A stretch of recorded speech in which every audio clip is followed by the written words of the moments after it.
Ce n'est surtout pas le moment de partir, c'est ce qu'affirme haut et fort mon invité du jour.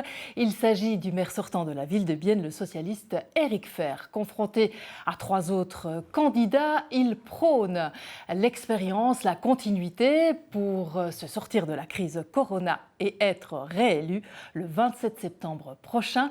Comment? Eh bien, c'est ce qu'on va tenter de savoir aujourd'hui. Madame, monsieur, bienvenue dans le talk et bienvenue à vous, Éric Fehr. Bonsoir, Madame Nera.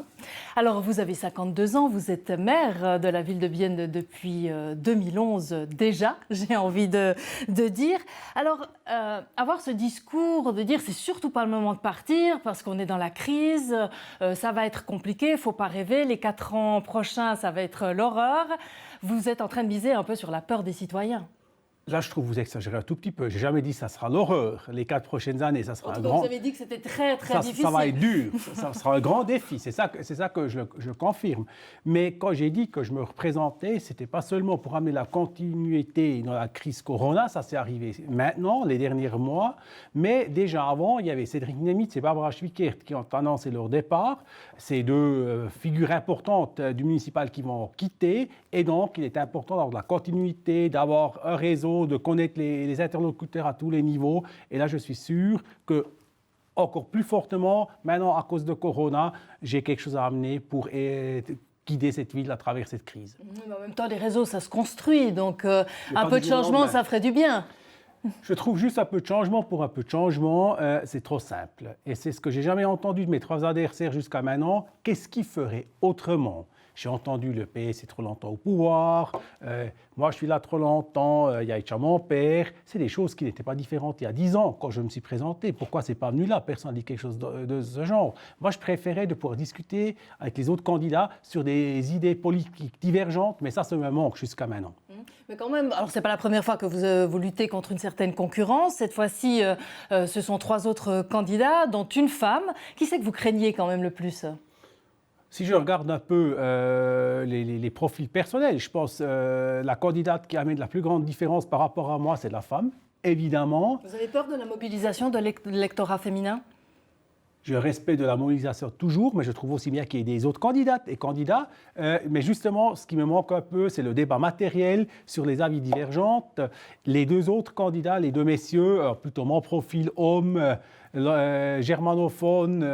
Donc oui, il y a un UDC là au milieu, votre collègue Beat Ferrer, qui pourrait bénéficier du fait que s'il s'agit du 27 novembre, où il y a aussi d'autres votations, où l'électorat UDC va être, et bourgeois dans son entier, va être fortement mobilisé par les enjeux nationaux. Je ne pense pas, quand on regarde les résultats des votations communales, quand on regarde aussi les résultats sur le plan cantonal et fédéral, qu'à Bienne se trouve une majorité pour un maire UDC. Je pense vraiment que la majorité est centre-gauche et c'est moi là le représentant. Non, mais peut-être que le vote par correspondance va faciliter ce genre de petites croix qui vont plutôt d'un côté que de l'autre. Je ne pense pas, parce qu'on a de toute façon déjà entre 88 et 90% de vote par correspondance. Donc même si maintenant nous appelons à cause du coronavirus de voter par correspondance, c'est peut-être 5% de différence, ce n'est pas ça qui sera déterminant. D'ailleurs, la gauche a bien normalement ensemble entre 50 et 55% des suffrages. L'UDC navigue entre 16 et 24, donc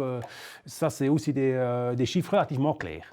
Donc cette campagne c'est easy, c'est les 2 pieds sur la table et tout tranquille. Non, c'est pas ce que j'ai dit. Je viens de dire 2 questions avant, que j'ai beaucoup de respect de cette campagne. Mais là vous avez parlé du 2e tour avec l'option que je serais confronté à l'UDC. Je n'ai pas encore parlé de 2e tour. Qui pourrait me battre. Si vous avez parlé du 27 novembre, et ça serait le 27 septembre, il y a des enjeux nationaux. Pardon, vous m'avez mal compris. Oui. Alors ça serait un autre défi. Le 27 septembre, il y a une mobilisation des 2 côtés. Quand j'ai pas de terrainal, combat contre les avions, combat contre l'initiative pour donc c'est du 50-50, quoi, quelque part. Ça, je pense, ça va mobiliser beaucoup de gens, et ça, c'est pas une bonne nouvelle. Mais ça, je pense pas que ça penche de l'un camp ou de l'autre. Tandis que les votations en ville de Bienne, les 3 sujets, sont surtout des sujets qui intéressent, à mon avis, la gauche, qui devrait mobiliser surtout le développement du quartier de la Gourtronne pour les coopératives d'habitation, ou bien la rénovation, enfin, du collège du Dufour. Alors, votre Le conseil municipal, lors des dernières législatures, a proposé beaucoup de projets, a essayé d'imaginer l'avenir de cette ville avec des projets qui devraient rentrer dans une phase de réalisation. Or, la crise Corona redistribue les cartes, et notamment au niveau du budget, au niveau des dépenses financières. Où c'est que vous allez couper? Alors, je trouve que, partant de l'idée que la crise du coronavirus sur le plan économique sera une crise forte, mais que ça va remonter relativement rapidement, j'espère. Remonter quoi? Au niveau économique? Au niveau économique, oui, donc que la courbe remontera. Qu'est-ce qui vous fait dire ça? Les derniers chiffres, déjà, les tendances s'améliorent. Il faut aussi que les marchés mondiaux reprennent de l'élan. Mais je crois qu'on peut espérer que d'ici 1-2 années, ça se normalise. Et là, si la ville maintenant couperait les investissements de toute façon nécessaires, ça ferait renforcer la crise que de lutter contre. Il faut absolument pérenniser dans cette situation les investissements, comme par exemple le projet du Collège de la Champagne qui a été débattu au Conseil de ville le mois dernier. Donc pour vous, il n'y aura pas de coupe? En tout cas pas. Il ne faut pas économiser, en tout cas ces 4 prochaines années. Ce qui sera dans 4 ans, on verra. Mais en tout cas, pour 2021-2022, il faut maintenir un niveau d'investissement élevé. Et il faut surtout aussi réaliser les projets prévus, parce que c'est toujours aussi du travail pour les commerces locaux, pour l'économie locale, pour les artisans locaux et ainsi. En même temps, vos opposants disent que tout ce que vous investissez, c'est plutôt à l'encontre des automobilistes, c'est des chicanes à gauche, à droite. La ville de Bienne est un chantier permanent. On en a marre du bruit, on en a marre de ces chantiers. Comment vous envisagez de pouvoir réaliser ces projets? En matière de circulation, si nous ne réalisons pas les mesures sur la branche les mesures d'accompagnement suite à la branche Est, donc les mesures d'accompagnement sur l'axe Nord et sur l'axe Sud, ben, ça ne va pas devenir plus agréable de vivre en ville. C'est justement des mesures... Jusqu'à présent, vous n'avez pas réussi vraiment à convaincre les gens à utiliser la branche Est et à désengorger la ville. Si. Allez-y, regardez la route de Madrid. Le trafic a